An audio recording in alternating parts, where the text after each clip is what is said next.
എല്ലാവർക്കും നമസ്കാരം. ഇന്ന് ഞാൻ പച്ചമാങ്ങ കൊണ്ട് ചെത്തുകട് മാങ്ങ ഉണ്ടാക്കാനാണ് പോകുന്നത്. ഇത് മാങ്ങ നന്നായിട്ട് മൂത്ത മാങ്ങയാണിത്.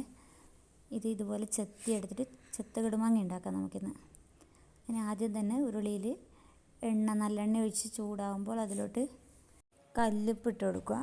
എന്നിട്ട് കല്ലുപ്പും എണ്ണയും നന്നായിട്ട് ചൂടാകുമ്പോൾ അതിലോട്ട് നമ്മൾ ചെത്തി വെച്ചിരിക്കുന്ന പച്ചമാങ്ങ ഇടുക. എന്നിട്ട് നന്നായിട്ട് ഇളക്കി കൊടുക്കുക. മാങ്ങ നമ്മൾ സാധാരണ അച്ചാറിന് മുറിക്കുന്നില്ലേ, അതിന് മുറിച്ച് കഴിഞ്ഞ് കൊരട്ട ബാക്കിയുണ്ടാവും. അപ്പോൾ കൊരട്ടയ്ക്ക് കുറച്ച് പറ്റൊക്കെ ഉണ്ടാവും. അതൊക്കെ ചെത്തിയിട്ടാണ് നമ്മൾ സാധാരണ ചെത്തുകട് മാങ്ങ ഉണ്ടാക്കാറ്. ഇനി ഇത് ചൂടായി കഴിയുമ്പോൾ ഇതിലോട്ട് മുളക് പൊടി ഇട്ട് കൊടുക്കുക. അതുപോലെ തന്നെ അച്ചാർ പൊടിയും ചേർത്ത് കൊടുക്കുക. എന്നിട്ട് അത് നന്നായിട്ട് ഇളക്കുക.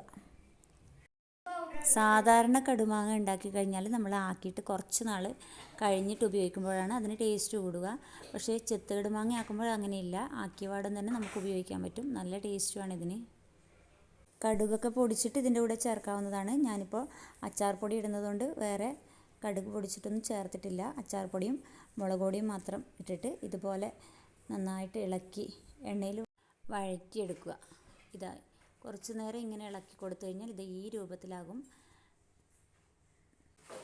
ഇതാണ് അതിൻ്റെ ഒരു പാകം. ചെത്തുകട് മാങ്ങയുടെ പാകം ഇതാണ്. നമ്മുടെ ചെത്തുകട് മാങ്ങ ഇവിടെ റെഡി ആയിട്ടുണ്ട്. നല്ല ടേസ്റ്റാണ്.